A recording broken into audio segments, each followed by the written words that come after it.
अशी झटपट भरली वांगी खायची असेल तर या पद्धतीने नक्की बनवून बघा। वांगी स्वच्छ पाण्याने धुवून घ्या। त्यानंतर ड्राय कपडा घेऊन मस्त पुसून घ्या। मग एका भांड्यामध्ये हळद आणि मीठ घाला।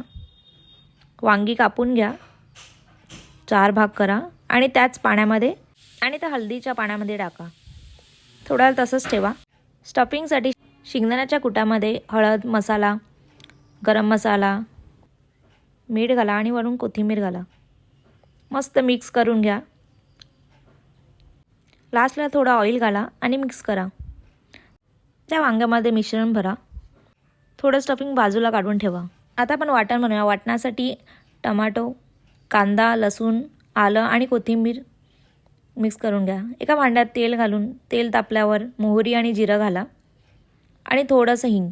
त्यामध्ये ते वाटण घाला आणि मिक्स करा आणि मग हळद आणि मसाला, मीठ घालून मिक्स करा। मी थोडासा ट्विस्टसाठी मॅगी मसालाही टाकत आहे, ऑप्शनल आहे ते। तेल सुटेपर्यंत मिक्स करा आणि त्यानंतर थोडंसं पाणी घाला ग्रेव्ही होईपर्यंत। मग त्याच्यात ते वांगी सोडा। थोडा वेळ ढाकून ठेवा ते आणि मिक्स करत राहा। वांगी शिजलेत का नाही ते बघत राहा। थोडं स्टफिंग बाजूला ठेवलं होतं ते पण टाका। वा, काय झणझणीत वाटत आहे। कोथिंबीर टाकून सर्व करा।